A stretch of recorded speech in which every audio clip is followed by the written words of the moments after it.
नमस्कार, मैं अमनदीप सिंह सासन आप सबका स्वागत करता हूं मेरे YouTube channel Pratyush FM services में।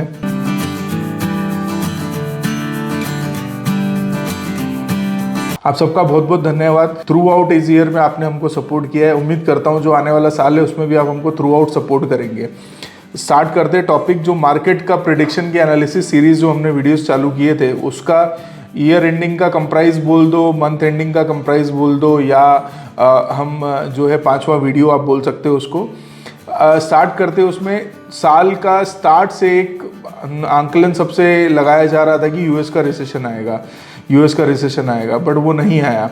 और हम बात करें कि इस साल निफ्टी की अगर बात करते तो फैंटास्टिक परफॉर्मेंस निफ्टी का रहा। 20% का रिटर्न्स जो है निफ्टी ने जनरेट करके दिया इस कैलेंडर ईयर में। देखिए, हमने जब ये वीडियो की जब ये स्टार्ट किया था तब मैंने सेकंड या थर्ड वीडियो में बताया था कि अभी हम FIIs जो फॉरेन इन्वेस्टर्स हैं ऑल टाइम डिकेड के लो पे 10 साल के सबसे लोएस्ट क्वांटम में बैठे हुए हैं और कम से कम 40 से 50 हज़ार करोड़ FIIs अभी इनपुट करेंगे। क्यों? क्योंकि डोमेस्टिकली हमारे डेटास बहुत अच्छा है और जो रूलिंग पार्टी है सेंटर में उसी की 3 स्टेट्स में मेजॉरिटी है, जो कि एक बहुत एक इम्पैक्ट देता है प्री मार्केट की रैली में। और हम देखें एक ही महीने में 9% का रिटर्न निफ्टी ने दिया। ये जो भी एनालिसिस हम करते हैं इसके पीछे ये नहीं है कि वो एनालिसिस आप नहीं कर सकते हो। मार्केट की फंडामेंटल्स को समझने के लिए, मार्केट की अगर नर्व्स को समझना है तो छोटे छोटे 2-3 चीज़ें जो हमें समझना पड़ते हैं। FII वर्सेस DII का इनफ्लो या आउटफ्लो, उसके बाद में क्रूड का प्राइस, मैं बार बार बोलता हूँ $85 पर बैरल के ऊपर जब क्रूड जाता है तो हमारे लिए थोड़ी सी सेंसिटिविटी होती है मार्केट्स को लेके। मैं हमेशा बोलता हूँ कि बाहर की जो रेट कट्स हैं अभी इतना डिपेंडेंसी नहीं है, बट वो हम फिर भी जो मार्केट में जो वॉलेटिलिटी है वो डिपेंडेंट रहती है। मान लो अगर फेड बोल दे हम रेट हाइक कर रहे हैं तो वॉलेटिलिटी दिखती है। हर बार मैं ये बोलता हूँ कि जो मार्केट है प्री एडजस्ट करके चलता है। मैंने बार बार ये वीडियोस में बोला है। क्यों बोला है?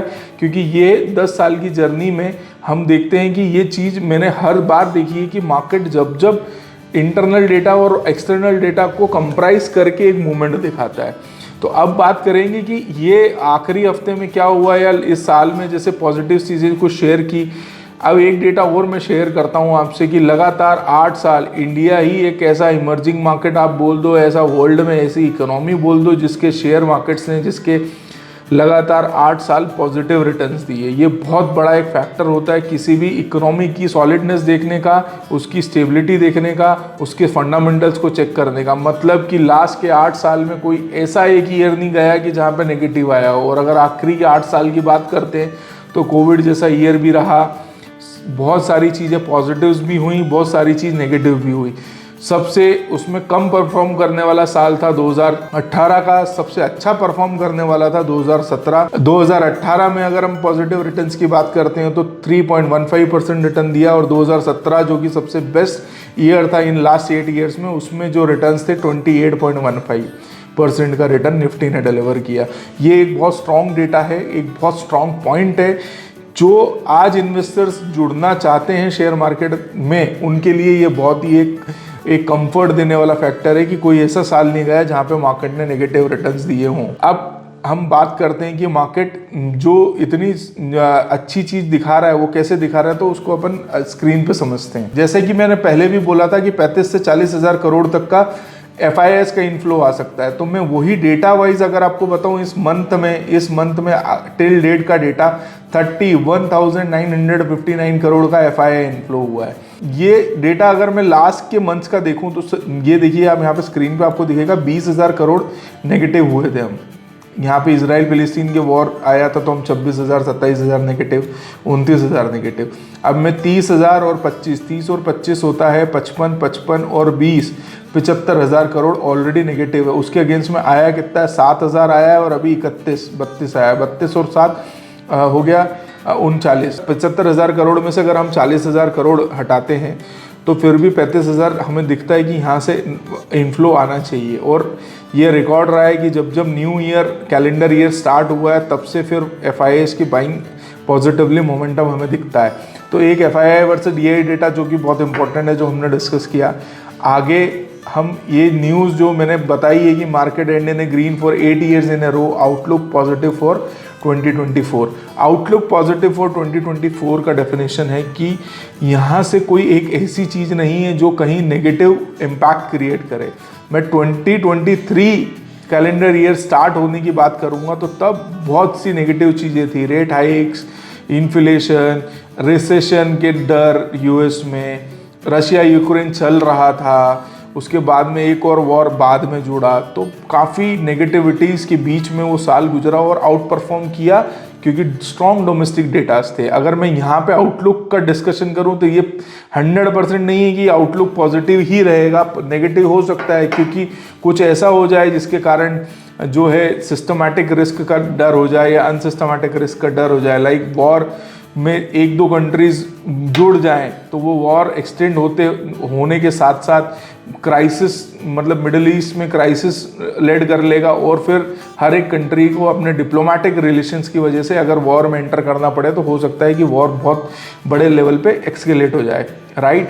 या फिर हो सकता है रिसेशन, जो सो कॉल्ड रिसेशन की बात हो रही है यूएस में, वो आ ही जाए तो उस केस में रेट कट जो डिपेंडेंट है मार्केट्स की, रेट कट होगा और उसके अकॉर्डिंग ऑलरेडी एडजस्टेड बिहेवियर दिखा चुके हैं, वो वहाँ पे भी हो सकता है कि उस रिवर्स सिनारियो में कुछ हो जाए। और मैंने शॉर्ट्स में भी डिस्कस किया था कि बहुत सारी ऐसी चीज़ें हैं कि रिसेशन में इंडियन कंपनीज कैसा परफॉर्म करती हैं या बजट कैसा आता है, तो ये कुछ फैक्टर्स हैं जो डिपेंडेंट है। बट आउटलुक पॉजिटिव होने का मतलब ये है कि कोई ऐसा अभी तक ऐसा डेटा नहीं है जो कि हमें कंसर्न देना चाहिए। अब मैं बात करता हूँ वापस क्रूड के डेटा की। क्रूड के डेटा में हम देखें कि हम वापस यहाँ पे 71-72 हैं, जो कि $85 पर बैरल से बहुत नीचे है। सिस्टमेटिकली हम वेल प्लेस्ड हैं। रेड सी का थोड़ा सा क्राइसिस हुआ था कि क्रूड को लेके, लॉजिस्टिक्स को लेके थोड़े सा कंसर्न्स आए थे, बट यहाँ भी हम वेल प्लेस्ड हैं। तो मुझे ये लगता है कि साल पॉजिटिव रहने वाला है। मंथ ऑन मंथ अगर हम इसको देख सकते हैं कि कैसे जाएगा, तो ये हर मंथ और हर वीक के जो डोमेस्टिक डेटा और जो फॉरेन डेटास को कंपाइल करके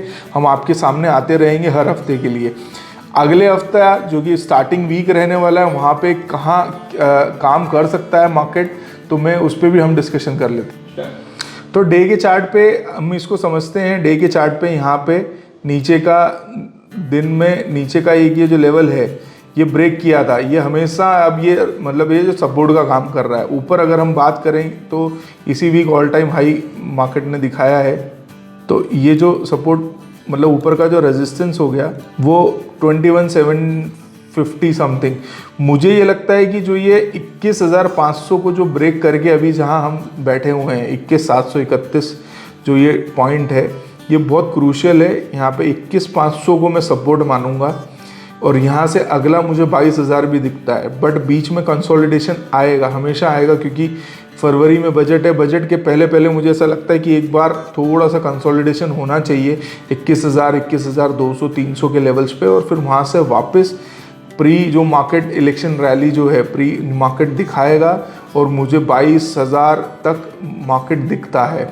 तो इस वीक की प्रेसाइजली इस वीक की बात करें तो सपोर्ट 21,500 और ऊपर जो दिखता है 21,800, 850 के लेवल्स टच कर सकता है इस वीक में। कंसोलिडेशन वाइज में ये रेंज रहने वाली है। 500 के नीचे आता है तो फिर नेक्स्ट जो सपोर्ट है वो 21,200 का रहने वाला है। मैं उम्मीद करता हूँ आपको ये जो है समझ में आ रहा होगा। अगर इन यानी केस अगर आपको ये नहीं समझ में आता तो आप हमें कमेंट कर सकते हैं, मेल से के थ्रू आप हमसे जुड़ सकते हैं। मेरा number direct personal number, contact number है, उसमें आप शेयर कर सकते हैं। जैसा ये साल इन्वेस्टर्स के लिए अच्छा रहा, बिल्कुल जिन्होंने रिटर्न्स बनाए, वैसे ही मैं उम्मीद करता हूँ अगला जो आपका कैलेंडर ईयर है वो अच्छे रिटर्न्स आपको बना के दे।